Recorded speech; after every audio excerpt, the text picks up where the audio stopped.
Okay, we're back, and we're on to the fourth book now, Being in Time, and I have 7 chapters done so far, and I wanted to read these to you. So this would be kind of like a visual audio book, if you will. So I'm just going to start at the beginning and just start reading away. The story starts out 15 billion BC. So this is prior to all existence. And there's a discussion between 4 gods. God, it's getting kind of boring around here, living this state of perfect existence, don't you think? Shiva, I don't mind. It's peaceful. Zeus, there's not a lot to do since space and time doesn't exist yet. Cathion, I have been having these strange dreams lately where I meet a handsome man named Marcrodite who rides a big black horse named Mercedes. Shiva, they say that every dream is a wish.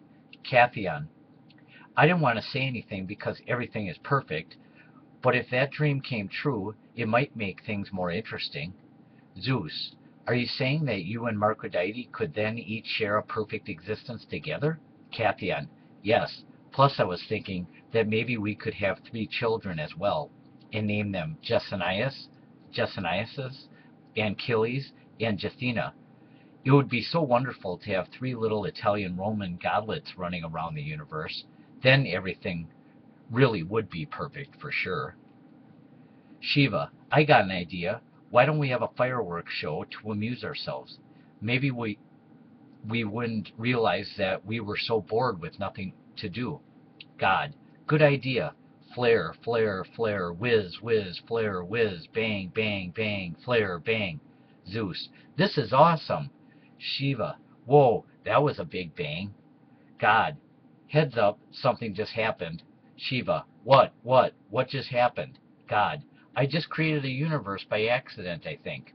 Shiva, you what? God, I think I may have just created the beginnings of an entire universe.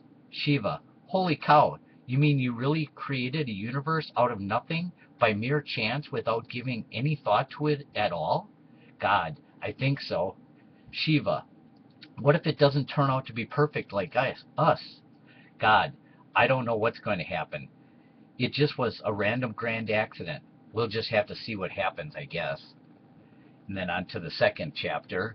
This is 5 billion BC and a discussion between 4 worms. Heimlich, did you ever wonder what the self is? Inchworm, what do you mean? Corey Taylor, yeah, what the self? Heimlich, I mean, are we more than just worms and caterpillars crawling around doing our daily chores? Or is this the extent of our existence? Inchworm, you mean more in some sort of metaphysical sense or something like that? Heimlich, exactly. I was thinking that, yeah, it's awesome to be so advanced the way we are and so forth, but I wonder what we can ultimately become on the one hand, and on the other hand, I wonder why we're even here to begin with. Maggot, that's funny. I was thinking that someday maybe I could become a Hollywood movie actor and star in something called maybe The Dirty Dozen or something really interesting like that. Heimlich, me too. I could go to Hollywood with you and star in A Bug's Life. Or maybe even beyond that, I could even transform into a beautiful butterfly and just fly around while people could adore my beauty and talents. Corey Taylor, I could start a band called Slipknot and have all my maggot fans come and listen to me scream. Inchworm, you guys are crazy.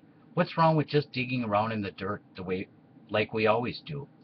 We have a perfect existence here already since we don't realize that we may die someday.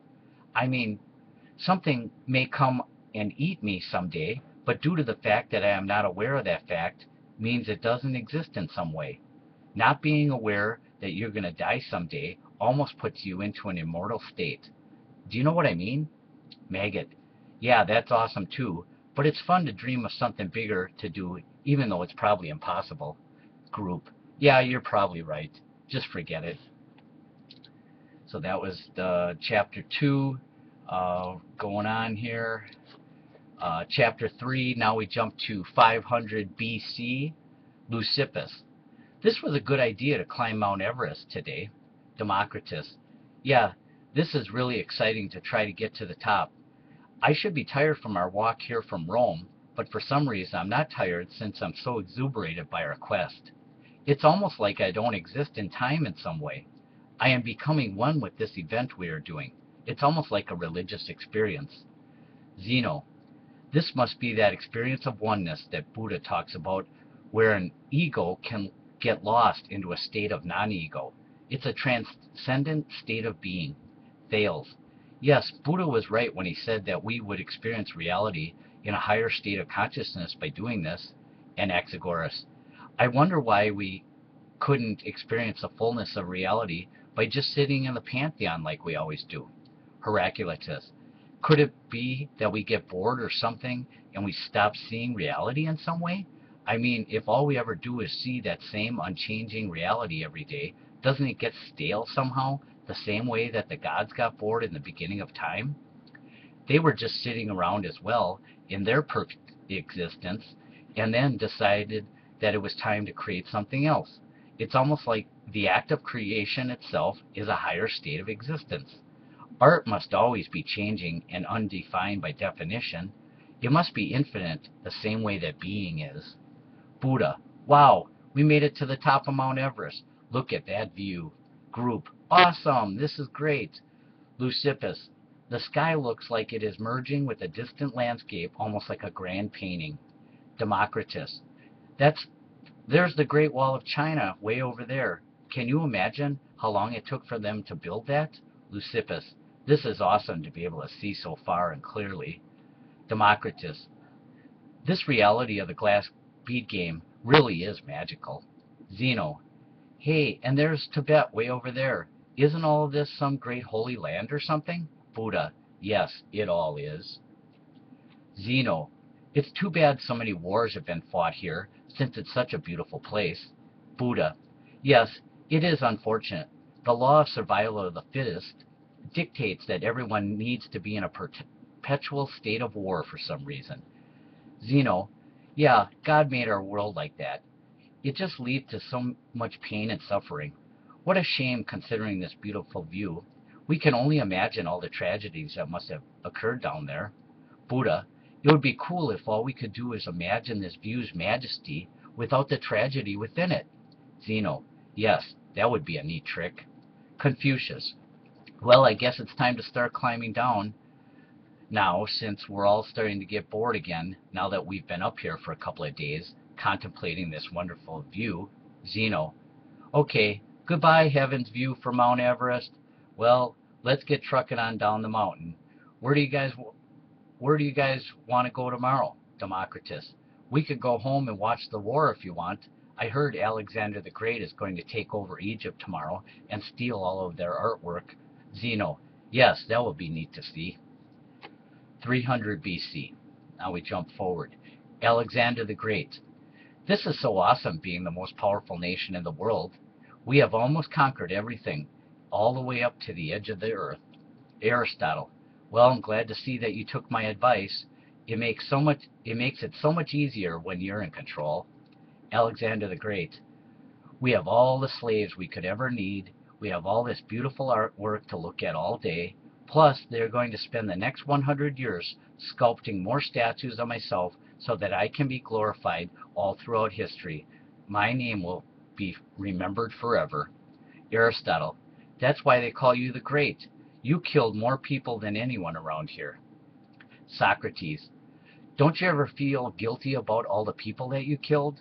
Alexander the Great. Of course not.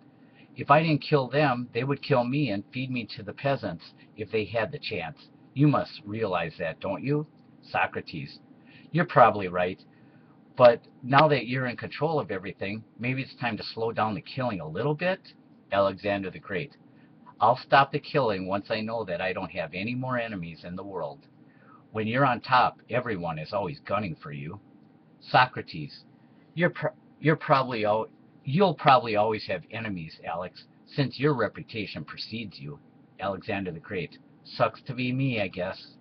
Socrates. You should come over to the academy sometime and meet my friend Plato. He is a wonderful man. Aristotle. Don't listen to him, Alex. Plato's ideas aren't really practical for the real world. He talks about some other world out there where everything is perfect. It doesn't have any bearing on the imperfect world in which we are living. Alexander the Great. I think that everything is perfect right here. I am the king of kings. What more could I want? Socrates.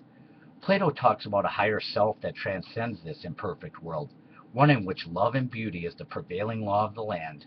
Alexander the Great. What do you mean? People love me. I love me. I don't have to go to some other distant world to be loved. Socrates. No, they don't. Not really, Alex. They mostly fear and envy you. That's something entirely different than the love that Plato talks about. This is more of an indescribable love, one that has to do with selflessness and virtue. Alexander the Great. Selflessness? That sounds like either becoming a slave or dying. What the hell are you talking about? Aristotle. See what I mean, Alex? Plato and Socrates are talking about other worlds, indescribable realities, and losing. It doesn't make any sense. Alexander the Great. I've had enough of your bullshit, Socrates. You either see things my way or you're going to regret it. Socrates. I could never see things your way, Alex. I would rather drink hemlock and kill myself before I succumb to your will. I am free to be a beatnik if I want, and that's the end of it. Now we jump to 32 AD. Jesus. Everyone should love one another. Eliminate hate. Make that your creed. The world will be perfect place if we all do this. Everyone should view this world as if they are experiencing a great work of art. You will turn water into wine. Plato. That's right. Think of that possibility. I am starting a community called Atlantis, which is doing just that over here in Greece. Tiberius. That all sounds good in theory, but it's not possible in the real world. If we did what you guys want, our army will become a bunch of wimps. Then we will lose everything. Let Greece fall due to weakness. I'm not going to let that happen here in Rome. Jesus, you must just trust me on this one. Everyone will be equal. Tiberius, your ideas are sounding more and more subversive every day. It's almost like you want to promote the downfall of Rome. Jesus, far from it. I want to elevate Rome. I want everyone to live in the kingdom of heaven. Mary, Jesus is a perfect son. He was even born of an immaculate conception. Mary Magdalene, Jesus, your ideas are so profound that you sound like a god. Jupiter, I'm the king of gods around here. Who is this guy? Zeus, we'll see about that. Greeks are better than the Romans. Pontius Pilate, we should crucify Jesus to make an example out of him so that no one ever talks like this again. Plato, if you crucify him, won't you just glorify his name and his ideas? Won't people then remember him throughout all time? That isn't what you want. You should have mercy on him, if for no other reason than just this fact. Jesus, we are all sons of God. Pontius Pilate, we should beat Jesus into submission first. If he changes his ways, then we'll decide whether or not to crucify him on the cross with nails. Tiberius, Pontius, maybe these guys are right. It has been a little treacherous around here. Maybe we can set a new tone by saving Jesus. St. Anthony, it doesn't matter what you do to Jesus. Good will prevail over evil in the end. Pontius Pilate, if I change my mind, you guys, you would probably crucify me instead for showing weakness. Jesus, you have to trust us, Pontius. No one would do that. Pontius Pilate, really? You want me to trust my enemies? Jesus, yes. I want you to love even your enemies. Pontius Pilate, sorry, Jesus, but we're going to have to crucify you. Your ideas are just too radical. Plus, if I do this, my name will forever go down in history. They will make a statue of me. Jesus, I knew this would happen one day, ever since Eve ate from the tree of knowledge. Man will forever want to be God. So be it then. I will die for your sins. Jumping to 80 AD. Emperor Vespasian, I'm ordering a statue built of Apollo, since he is the god of light and the sun, truth and prophecy, healing, plague, music, and poetry. Titus, good idea, Dad. We can add this one to the thousands of other statues that we have around here. Emperor Vespasian. Plus, I'm ordering the construction of a Colosseum in which all of my people can come and watch the Christians fight to the death while eating a sandwich and drinking some fine wine. Titus, that's even more awesome. This will be better than the UFC since they'll have to fight to the death. Emperor Vespasian. Yes, we're going to teach those Christians once and for all who's boss around here. Titus. Won't we eventually burn in hell for doing this? Emperor Vespasian. No, because I don't believe in hell. Titus. We'll make the Colosseum a living hell for the evil Christians. Emperor Vespasian. You're right. I guess I do believe in hell. All right, 1200 AD, last chapter I have done so far. St. Thomas Aquinas. Everyone should believe in God since it would make the world a better place. Muhammad. That's true. Everyone should believe in Allah. St. Thomas Aquinas. I was actually thinking of the one and true God, Jesus. Muhammad. That bum, he couldn't fight his way out of a paper bag. St. Thomas Aquinas. He's a lover, not a fighter. Muhammad. I'll crush him if I ever see him around here again. Oliver Cromwell. You shouldn't say that, Muhammad. I will defeat anyone that doesn't believe in what I do.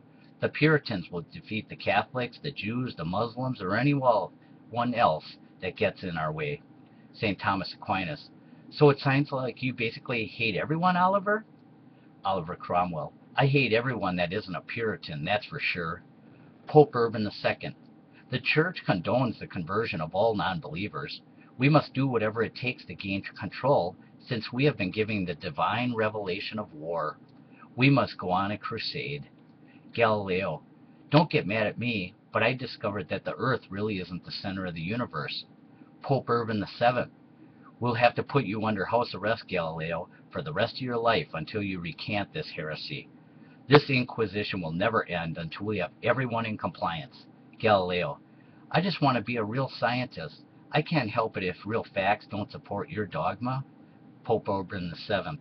It doesn't matter. You just keep your ideas to yourself, otherwise we will torture you like all these other non-believers. Galileo. How can you call yourself a pope, since you are condoning the Inquisition and the torture and the killing of so many innocent people? Pope Urban VII. None of that matters, since the masses are too stupid to know what God wants. The important thing is that we gain control over everyone's will, thoughts, money, and labor. Otherwise, we're going to put all the non-believers' names on a list so that God can burn them in hell for all of eternity. Galileo. Can't you guys just pretend that I'm not here? Pope Urban VII. No, everyone must submit completely to God's demands. Everyone should want to die for these truths. This is war. One more chapter. I forgot I wrote here. Now it's 1500 AD. Pope Julius. I order that we build the biggest church in the world. We should call it St. Peter's Basilica, since this is the burial site of St. Peter, who was the first pope. By doing this, everyone will know that our God is the richest one in the world. Raphael. This is great. It gives us something to do now. I can paint all day, and the state will give me money for it. Michelangelo. I agree. This is awesome. We artists get to live in a perfect state of being while creating our art. This really is timeless. By doing this, I don't have to confront all of the social evils that exist out there in the real world. Osama bin Laden. My dad is going to build a big church as well over here in Saudi Arabia called the Mecca. Our church is going to be better than yours. Raphael. I don't think so, Osama. We have all this beautiful art for everyone to look at. You guys just have a bunch of little carpets on the floor for people to lie on. Osama bin Laden. Someday we are going to burn your church to the ground. You won't be so cocky then. Raphael. You want to destroy all this beautiful art? Osama bin Laden. Yes, it is the will of Allah, since it depicts the decadence of your society. Pope Julius. That will never happen, since our armies are stronger than yours. We have stolen a lot more money from our people than you have. You guys are a bunch of peasant savages. Michelangelo. I'm just going to keep painting and sculpting over here in the corner if you don't mind. All this talk of war really disturbs me. Maybe you guys should take up art. That way you wouldn't think about killing in the name of your gods all day. If you could pretend that there is no God and just paint away or something creative like that, you could all be eternally happy just like me. Cupid, hey, listen to my harp, you guys. La la la la la la la la la.